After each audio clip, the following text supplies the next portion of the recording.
जय हिंद दोस्तों, Sandeep tricky math special YouTube channel में आप सभी का स्वागत है। बिहार पुलिस कांस्टेबल नई भर्ती 2023 जिसमें टोटल पोस्ट है 21,391। इस पोस्ट के लिए जीके जीएस का ये सेट नंबर 32 है। इसमें हम 50 महत्वपूर्ण प्रश्न देखेंगे, तो इस वीडियो को अंत तक देखिएगा। वीडियो स्टार्ट करते हुए चलते हैं हम प्रश्न की तरफ। पहला प्रश्न है आपके सामने, सम्राट अकबर द्वारा निम्न में से किसको जरी कलम की उपाधि प्रदान की गई थी? चारों ऑप्शन देख लीजिए और बताइए यहाँ पर 1 प्रश्न का सही आंसर क्या है। जो भी कैंडिडेट यहाँ पर ऑप्शन नंबर ए के साथ जा रहे हैं, मोहम्मद हुसैन, बिल्कुल ही सही जवाब है। नेक्स्ट यहाँ पर सेकेंड प्रश्न है आपके सामने, मुगल प्रशासन में मदद ए मास इंगित करता है। चुंगीकर को विद्वानों को दी जाने वाली राजस्व मुक्त अनुदत्त भूमि को, सैन्य अधिकारियों को दी जाने वाली पेंशन और डी है बुआई कर। बताइए यहाँ पर सेकेंड प्रश्न का सही आंसर क्या है। जो भी कैंडिडेट यहाँ पर ऑप्शन नंबर बी के साथ जा रहे हैं, विद्वानों को दी जाने वाली राजस्व मुक्त अनुदत्त भूमि, बिल्कुल ही सही जवाब है। नेक्स्ट यहाँ पर 3 प्रश्न की शिवाजी के गुरु का क्या नाम था? रामदास, तुकाराम, बामन पंडित और गंगा भट्ट। बताइए यहाँ पर 3 प्रश्न का सही आंसर क्या है। तो शिवाजी के गुरु का नाम था रामदास। जो भी कैंडिडेट यहाँ पर ऑप्शन नंबर ए के साथ जा रहे हैं, बिल्कुल ही सही जवाब है। वीर शिवाजी की राजधानी कहाँ पर था? तो रायगढ़ था, याद रखिएगा। नेक्स्ट यहाँ पर 4 प्रश्न है आपके सामने, नादिर शाह के आक्रमण के समय मुगल शासक कौन था? अहमद शाह, आलमगीर द्वितीय, मोहम्मद शाह और रफ़ी उल दरजात। बताइए यहाँ पर 4 प्रश्न का सही आंसर क्या है। तो नादिर शाह के आक्रमण के समय मुगल शासक कौन था? तो मोहम्मद शाह था। जो भी कैंडिडेट यहाँ पर ऑप्शन नंबर सी के साथ जा रहे हैं, बिल्कुल ही सही जवाब है। मयूर सिंहासन जो शाहजहां के द्वारा बनवाया गया था, अंतिम शासक कौन था जो इस पर बैठा था? तो मोहम्मद शाह ही था। और नादिर शाह आक्रमण करके मोहम्मद शाह पर और उसे लूट कर ईरान लेकर चले गए थे, याद रखिएगा। नेक्स्ट यहाँ पर 5 प्रश्न है, निम्नलिखित में से किसने दिल्ली में खगोलीय वेधशाला जिसे जंतर मंतर कहते हैं बनवाई थी? अकबर ने, शाहजहां ने, सूरजमल ने और जयसिंह द्वितीय ने। बताइए यहाँ पर 5 प्रश्न का सही आंसर क्या है। तो 5 प्रश्न का जो भी कैंडिडेट ऑप्शन नंबर डी के साथ जा रहे हैं, जयसिंह द्वितीय, बिल्कुल ही सही जवाब है। 6 प्रश्न है कि महात्मा गांधी ने भारत में अपना पहला जन भाषण कहाँ दिया था? मुंबई में, लखनऊ में, चंपारण में और बनारसी में। बताइए यहाँ पर 6 प्रश्न का सही आंसर क्या है। तो महात्मा गांधी ने पहला अपना जन भाषण कहाँ दिए थे? तो बनारस में दिए थे। जो भी कैंडिडेट यहाँ पर ऑप्शन नंबर डी के साथ जा रहे हैं, बिल्कुल ही सही जवाब है। और महात्मा गांधी जी के द्वारा पहला सत्याग्रह आंदोलन कहाँ चलाया गया था? तो चंपारण में 1917 ईस्वी में चलाया गया था। नेक्स्ट यहाँ पर 7 प्रश्न है कि अखिल भारतीय राजनीति में गांधी का पहला साहसिक कदम था? असहयोग आंदोलन, रॉलेट सत्याग्रह, चंपारण आंदोलन और डांडी मार्च। बताइए यहाँ पर 7 प्रश्न का सही आंसर क्या है। तो अखिल भारतीय राजनीति में गांधी जी का पहला साहसिक जो कदम था वो रॉलेट एक्ट सत्याग्रह था। रॉलेट एक्ट मार्च 1919 में पारित होने के बाद इसके विरोध में, इसको काला कानून के नाम से जाना जाता था भारत में, और इसके विरोध में 6 अप्रैल 1919 को महात्मा गांधी जी के द्वारा रॉलेट एक्ट सत्याग्रह चलाया गया था। और 13 अप्रैल 1919 ईस्वी को अमृतसर में जालियांवाला बाग में सभा किया गया था, जिस पर कि जनरल डायर के द्वारा अंधाधुंध गोली फायर कराया, जिसमें हजारों की संख्या में व्यक्ति वहां पर मरे थे, जिसे जालियांवाला बाग हत्याकांड कहते हैं। इसी रॉलेट एक्ट के विरोध में वहां पर सभा इकट्ठा किया गया था। असहयोग आंदोलन महात्मा गांधी जी के द्वारा 1920 ईस्वी में इसको चलाया गया था, और 1922 ईस्वी में चौरा चौरी कांड के उपरांत इसको स्थगित कर दिया। चंपारण आंदोलन 1917 और डांडी मार्च 1930, याद रखिएगा। नेक्स्ट यहाँ पर 8 प्रश्न है आपके सामने, बेहद इंपॉर्टेंट प्रश्न है कि दिल्ली में 24 फरवरी 1922 को आयोजित अखिल भारतीय किसान कांग्रेस समिति की बैठक में असहयोग आंदोलन वापस लेने के लिए गांधी जी के विरुद्ध निंदा प्रस्ताव किसने प्रस्तुत किया था? चारों ऑप्शन देख लीजिए और बताइए यहाँ पर 8 प्रश्न का सही आंसर क्या है। तो डॉक्टर मुंजे ने। जो भी कैंडिडेट यहाँ पर ऑप्शन नंबर डी के साथ जा रहे हैं, बिल्कुल ही सही जवाब है। नेक्स्ट यहाँ पर 9 प्रश्न है कि पंजाब केसरी की उपाधि किसको दी गई थी? भगत सिंह को, रंजीत सिंह को, लाला लाजपत राय को, लाला हरदयाल को। बताइए यहाँ पर 9 प्रश्न का सही आंसर क्या है। तो पंजाब केसरी की उपाधि किसे दी गई थी? तो लाला लाजपत राय को। जो भी कैंडिडेट यहाँ पर ऑप्शन नंबर सी के साथ जा रहे हैं, बिल्कुल ही सही जवाब है। नेक्स्ट यहाँ पर 10 प्रश्न है आपके सामने कि निम्नलिखित में से किसने गांधी जी के नमक आंदोलन में भाग लिया था? ऑप्शन नंबर ए है सरोजिनी नायडू, बी है राजकुमारी अमृत कौर, सी है कमला देवी चट्टोपाध्याय और डी है उपयुक्त सभी। जल्दी से बताइए इनमें से कौन से महात्मा गांधी जी के दांडी मार्च में भाग ली थी। तो जो भी कैंडिडेट यहाँ पर ऑप्शन नंबर डी के साथ जा रहे हैं उपयुक्त सभी, बिल्कुल ही सही जवाब है। दांडी मार्च है जो कि 12 मार्च 1930 ईस्वी को स्टार्ट हुआ था। साबरमती आश्रम से लेकर दांडी तक ये मार्च किया गया था। इसमें स्टार्टिंग में कितना 78 आदमी शामिल हुए थे और धीरे धीरे आगे बढ़ते गए और इसमें संख्या और बढ़ता गया। इसमें टोटल 390 किलोमीटर यात्रा किया गया था। 11वां प्रश्न कि भारत में शंकर या जिसको चालू बोला जाता है, यानी भारत में चालू जोतों का सबसे बड़ा औसत आकार है। पंजाब में, गुजरात में, मध्य प्रदेश और राजस्थान। बताइए यहाँ पर 11वां प्रश्न का सही आंसर क्या है। जो भी कैंडिडेट यहाँ पर ऑप्शन नंबर ए के साथ जा रहे हैं पंजाब बता रहे हैं, बिल्कुल ही सही जवाब है। 12वां प्रश्न है आपके सामने कि भारत में अनेक कोयला क्षेत्र जिसको कोल फील्ड कहा जाता है कहाँ मिलते हैं। कावेरी घाटी में, कृष्णा घाटी में, गंगा घाटी में, दामोदर घाटी में। बताइए यहाँ पर 12वां प्रश्न का सही आंसर क्या है। तो भारत में अनेक कोयला क्षेत्र कहाँ मिलते हैं, तो दामोदर घाटी में। जो भी कैंडिडेट यहाँ पर ऑप्शन नंबर डी के साथ जा रहे हैं, बिल्कुल ही सही जवाब है। सेशन आप लोग को अच्छा लग रहा है तो वीडियो को लाइक कर दीजिए, अपने दोस्तों के पास शेयर कर दीजिए। जो भी कैंडिडेट अभी तक इस चैनल को सब्सक्राइब नहीं किए होंगे तो चैनल को भी सब्सक्राइब कर लीजिएगा। नेक्स्ट यहाँ पर 13वां प्रश्न है कि इनमें से कौन सी नदी कच्छ के रण में समाहित होती है। साबरमती, लूनी, बेतवा और डी है इनमें से कोई नहीं। बताइए यहाँ पर 13वां प्रश्न का सही आंसर क्या है। इनमें से कौन सी नदी है जो कि कच्छ के रण में समाहित हो जाती है, तो लूनी नदी। जो भी कैंडिडेट यहाँ पर ऑप्शन नंबर बी के साथ जा रहे हैं, बिल्कुल ही सही जवाब है। लूनी नदी कहाँ से निकलती है, तो ये अरावली पर्वत श्रृंखला से निकलती है, याद रखिएगा। इसका राइट आंसर है ऑप्शन नंबर बी। नेक्स्ट यहाँ पर 14वां प्रश्न है कि प्रसिद्ध गोलकुंडा किला किस राज्य में स्थित है। मध्य प्रदेश, तेलंगाना, कर्नाटक, बिहार। बताइए यहाँ पर 14वां प्रश्न का सही आंसर क्या है। तो प्रसिद्ध गोलकुंडा किला तेलंगाना में है। जो भी कैंडिडेट यहाँ पर ऑप्शन नंबर बी के साथ जा रहे हैं, बिल्कुल ही सही जवाब है। नेक्स्ट यहाँ पर 15वां प्रश्न है आपके सामने कि कौन से भारतीय शहर को मोतियों के शहर के रूप में जाना जाता है, क्योंकि एक बार यही केवल बड़े हीरे और प्राकृतिक मोतियों का वैश्विक केंद्र बताया जाता था। हैदराबाद, जोधपुर, अहमदाबाद और चेन्नई। बताइए यहाँ पर 15वां प्रश्न का सही आंसर क्या है। तो जो भी कैंडिडेट यहाँ पर ऑप्शन नंबर ए के साथ जा रहे हैं, यानी हैदराबाद बता रहे हैं, बिल्कुल ही सही जवाब है। नेक्स्ट क्वेश्चन देखते हैं।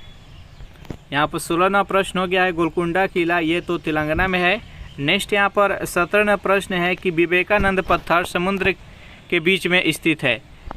कोचीन, कोलकाता, कन्याकुमारी और चेन्नई। जल्दी से बताइए यहाँ पर 17वां प्रश्न का सही आंसर क्या है। विवेकानंद पत्थर समुद्र के बीच स्थित है तो कन्याकुमारी। इसका राइट आंसर है ऑप्शन नंबर सी। जो भी कैंडिडेट यहाँ पर सी के साथ जा रहे हैं, बिल्कुल ही सही जवाब है। 18वां प्रश्न है आपके सामने कि भारत में किस शहर को महलों का शहर के नाम से भी जाना जाता है। जयपुर को, कोलकाता को, ग्वालियर को और उदयपुर को। बताइए यहाँ पर 18वां प्रश्न का सही आंसर क्या है। तो जो भी कैंडिडेट यहाँ पर ऑप्शन नंबर बी के साथ जा रहे हैं, यानी कोलकाता बता रहे हैं, बिल्कुल ही सही जवाब है। जयपुर को पिंक सिटी कहा जाता है, याद रखिएगा। इस प्रश्न का जो सही आंसर है ऑप्शन नंबर बी हो जाएगा। 19वां प्रश्न देखते हैं। प्रश्न है कि सरकारिया आयोग, बेहद इंपॉर्टेंट प्रश्न है कि सरकारिया आयोग निम्नलिखित संबंधों में से किसकी समीक्षा हेतु स्थापित किया गया था।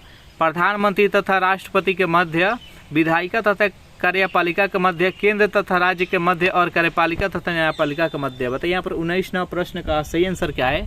तो जो सरकारिया आयोग है ये केंद्र और राज्य के मध्य स्थापित करता है संबंध, तो इसका राइट आंसर है ऑप्शन नंबर सी। चलिए नेक्स्ट यहाँ पर 20वां प्रश्न है आपके सामने कि निम्न में से किस राष्ट्रपति ने एक शक्ति का प्रयोग किया था जिसे संवैधानिक शब्दावली में जेबी विशेषाधिकार कहा जाता है। डॉक्टर राजेंद्र प्रसाद, बीबी गिरी, ज्ञानी जैल सिंह और डॉक्टर एपीजे अब्दुल कलाम। बताइए यहाँ पर 20वां प्रश्न का सही आंसर क्या है। तो जो भी कैंडिडेट यहाँ पर ऑप्शन नंबर सी के साथ जा रहे हैं, ज्ञानी जैल सिंह, बिल्कुल ही सही जवाब है। ज्ञानी जैल सिंह प्रथम सिख राष्ट्रपति थे, याद रखिएगा। तो इस प्रश्न का सही आंसर है option number C. Next question देखते हैं। यहाँ पर 21वां प्रश्न है कि भारत के निम्न मुख्य न्यायाधीशों में से किस एक ने राष्ट्रपति के रूप में कार्य किया था। चारों ऑप्शन देख लीजिए और बताइए यहाँ पर 21वां प्रश्न का सही आंसर क्या है। तो जस्टिस एम हिदायतुल्ला थे जो कि मुख्य न्यायाधीश भी थे और राष्ट्रपति के पद का भी कार्य किए थे। तो इसका राइट आंसर है ऑप्शन नंबर बी।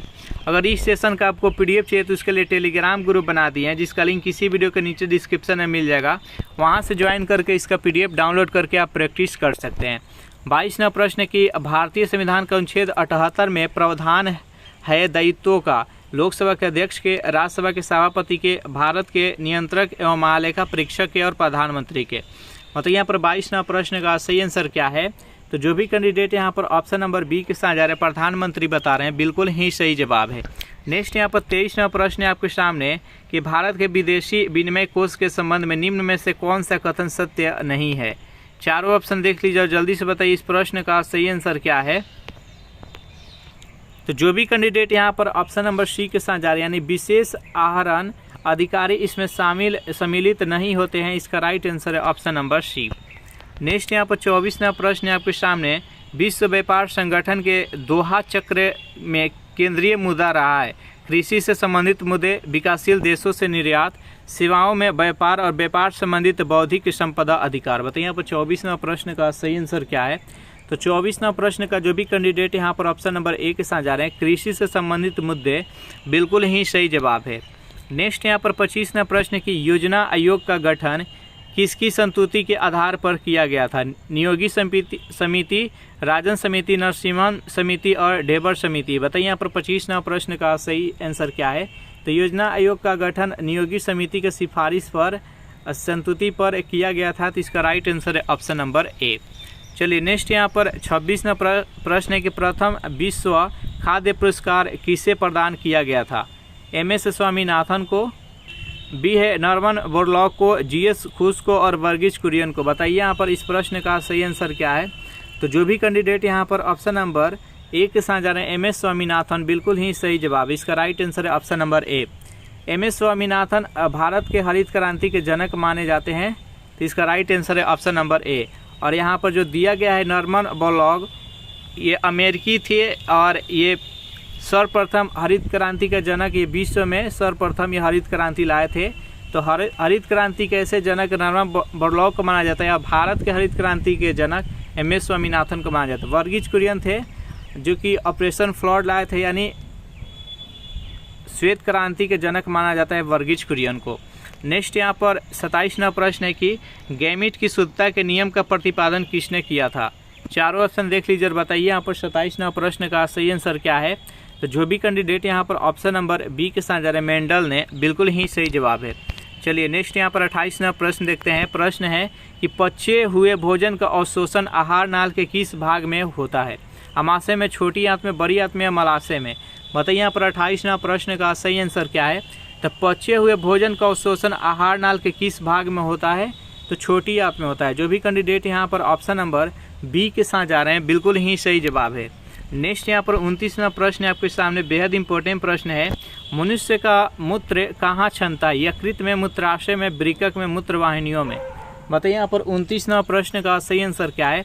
तो मनुष्य का मूत्र है जो कि वृक्क में क्षमता है। जो भी कैंडिडेट यहाँ पर ऑप्शन नंबर सी के साथ जा रहे हैं, बिल्कुल ही सही जवाब है। चलिए नेक्स्ट यहाँ पर 30वां प्रश्न है, मनुष्य के अंगों में से कौन सा एक हानिकारक विकिरणों से सर्वाधिक सुप्राभ्य है? आँख, हृदय, मस्तिष्क और फेफड़े? तो जो भी कैंडिडेट यहाँ पर ऑप्शन नंबर ए के साथ जा रहे हैं, आँख बता रहे हैं, बिल्कुल ही सही जवाब है। नेक्स्ट यहाँ पर 31वां प्रश्न है कि देश का पहला दंत चिकित्सक महाविद्यालय कहाँ स्थापित किया गया था? अलीगढ़ में, कोलकाता में, मुंबई में? जल्दी से बताइए तीनों ऑप्शन में से सही आंसर क्या है? तो जो भी कैंडिडेट यहाँ पर ऑप्शन नंबर बी के साथ कोलकाता बता रहे हैं, बिल्कुल ही सही जवाब है। 32वां प्रश्न है कि निम्न में से कौन सा अनुवांशिक रोग नहीं है? रतौंधी, रंजकहीनता, हीमोफीलिया और वर्धनता? बताइए यहाँ पर 32वां प्रश्न का सही आंसर क्या है? इनमें से कौन सा अनुवांशिक रोग नहीं है? तो अनुवांशिक रोग किसे कहते हैं? वैसे रोग जो पीढ़ी दर पीढ़ी आगे बढ़ता जाता है उसे अनुवांशिक रोग कहते हैं। यहाँ पर रंजकहीनता, हीमोफीलिया और बंधनता, ये तीनों के तीनों अनुवांशिक रोग है। और यहाँ पर रतौंधी है जो कि अनुवांशिक रोग नहीं है, ये विटामिन ए की कमी से होता है। तो इस प्रश्न का जो सही आंसर है ऑप्शन नंबर ए हो जाएगा। नेक्स्ट यहाँ पर 33वां प्रश्न है आपके सामने, निम्नलिखित में से कौन सा पादप रेशा तने से प्राप्त होता है? कपास, कार, सनई और सेमल? बताइए यहाँ पर 33वां प्रश्न का सही आंसर क्या है? निम्नलिखित में से कौन सा पादप रेशा तने से प्राप्त होता है? तो सनई। जो भी कैंडिडेट यहाँ पर ऑप्शन नंबर सी के साथ जा रहे हैं, बिल्कुल ही सही जवाब है। चलिए नेक्स्ट यहाँ पर 34वां प्रश्न देखते हैं। प्रश्न है कि मधुमक्खी कॉलोनी के सदस्य एक दूसरे को किस प्रकार पहचानते हैं? गंध से, दृष्टि से, नर्तन से और स्पर्श से। बताइए यहाँ पर 34वां प्रश्न का सही आंसर क्या है? तो मधुमक्खी कॉलोनी के सदस्य एक दूसरे को नर्तन से पहचानते हैं। जो भी कैंडिडेट यहाँ पर ऑप्शन नंबर सी के साथ जा रहे हैं बिल्कुल ही सही जवाब है। जल्दी से कमेंट कीजिए मधुमक्खी पालन को अंग्रेजी में क्या कहा जाता है। 35वां प्रश्न है कि हीमोफीलिया एक अनुवांशिक विकार है जो उत्पन्न करता है। चारों ऑप्शन देख लीजिए और बताइए इस प्रश्न का सही आंसर क्या है। तो जब हीमोफीलिया रोग हो जाता है, यह एक अनुवांशिक विकार है और हीमोफीलिया रोग होने पर रक्त का स्कंदन नहीं होता, यानी रक्त नहीं जमता है, थाका नहीं बजाता है। तो इसका राइट आंसर हो जाएगा ऑप्शन नंबर डी। नेक्स्ट यहाँ पर 36वां प्रश्न है कि पारिस्थितिकी निकाय में ऊर्जा का प्राथमिक स्रोत क्या है? किण्वन में उत्सर्जित ऊष्मा, वनस्पति में संरक्षित शर्करा, सौर ऊर्जा और डी उपयुक्त में से कोई नहीं। बताइए यहाँ पर 36वां प्रश्न का सही आंसर क्या है? तो 36वां प्रश्न का जो भी कैंडिडेट यहाँ पर ऑप्शन नंबर सी के साथ जा रहे हैं सौर ऊर्जा बता रहे हैं, बिल्कुल ही सही जवाब। इस प्रश्न का राइट आंसर है ऑप्शन नंबर सी। नेक्स्ट यहाँ पर 37वां प्रश्न है कि निम्नलिखित राज्यों में से किसमें भारत की सबसे बड़ी अंतर्देशीय लवणीय आर्द्र भूमि है? ऑप्शन नंबर ए है गुजरात, बी है हरियाणा, सी है मध्य प्रदेश और डी है राजस्थान। जल्दी से बताइए इस प्रश्न का सही आंसर क्या है। तो जो भी कैंडिडेट यहाँ पर 27वां प्रश्न का ए बता रहे हैं गुजरात, बिल्कुल ही सही जवाब है। इस प्रश्न का राइट आंसर है ऑप्शन नंबर ए। 38वां प्रश्न है आपके सामने, वर्ष 1997 में विश्व पर्यावरण सम्मेलन कहाँ आयोजित किया गया था? चारों ऑप्शन देख लीजिए। ऑप्शन नंबर ए है रियो डी जेनेरियो में, नैरोबी में, क्योटो में और न्यूयॉर्क में। बताइए यहाँ पर 38वां प्रश्न का सही आंसर क्या है?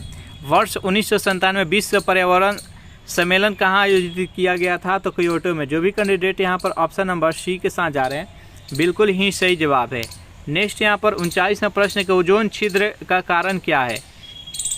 एसिटिलीन, एथिलीन, क्लोरोफ्लोरोकार्बन और मीथेन। बताइए यहाँ पर 39वां प्रश्न का सही आंसर क्या है? ओजोन छिद्र का कारण क्या है? तो देखिए पहले तो जानते हैं ओजोन जो परत होता है ये कहाँ पर होता है? तो ये संताप मंडल में होता है और इसका मुख्य कार्य क्या है? तो सूर्य के द्वारा जो भी परावैंगनिक किरण आता है उसको अवशोषित करना। उसका अणु सूत्र होता है O3 और इसके मोटाई को, ओजोन परत की मोटाई को डॉप्सन के द्वारा मापा जाता है और इसका क्षय किससे होता है? तो क्लोरोफ्लोरोकार्बन यानी CFC। तो इसका राइट आंसर है ऑप्शन नंबर सी। नेक्स्ट यहाँ पर 40वां प्रश्न है आपके सामने कि भारत के निम्नलिखित क्षेत्रों में से किस एक में मैंग्रोव वन, सदाबहार पर्णपाती वनों का संयोजन है? चारों ऑप्शन देख लीजिए और बताइए यहाँ पर 40वां प्रश्न का सही आंसर क्या है। तो 40वां प्रश्न का जो भी कैंडिडेट ऑप्शन नंबर डी के साथ जा रहे हैं अंडोमान और निकोबार द्वीप समूह, बिल्कुल ही सही जवाब है। नेक्स्ट यहाँ पर 41वां प्रश्न है कि आज़ादी, फ्रीडम, फासिज्म और फिक्शन पुस्तक किसके द्वारा लिखी गई है? इस किसकी रचना है? चारों ऑप्शन देखिए, जल्दी से बताइए यहाँ पर 41वां प्रश्न का सही आंसर क्या है। तो आज़ादी, फ्रीडम, फासिज्म और फिक्शन ये पुस्तक अरुंधति रॉय के द्वारा लिखा गया है। जो भी कैंडिडेट यहाँ पर ऑप्शन नंबर सी के साथ जा रहे हैं बिल्कुल ही सही जवाब है। तो इस प्रकार ये सेशन यहीं पर समाप्त हो रहा है। ये सेशन आप लोग को कैसा लगा ज़रूर कमेंट करके बताइएगा। सेशन आप लोग को अच्छा लगा हो तो वीडियो को लाइक कर दीजिए, अपने दोस्तों के पास शेयर कर दीजिए। जो भी कैंडिडेट अभी तक इस चैनल को सब्सक्राइब नहीं किए होंगे तो चैनल को फटाफट सब्सक्राइब कर दीजिए। अगर इस सेशन का आपको PDF चाहिए तो उसके लिए टेलीग्राम ग्रुप बना दिए, जिसका लिंक इसी वीडियो के नीचे डिस्क्रिप्शन में मिल जाएगा। वहां से ज्वाइन करके इसका PDF डाउनलोड कर सकते हैं। Thanks for watching this video. मिलते हैं नेक्स्ट वीडियो में।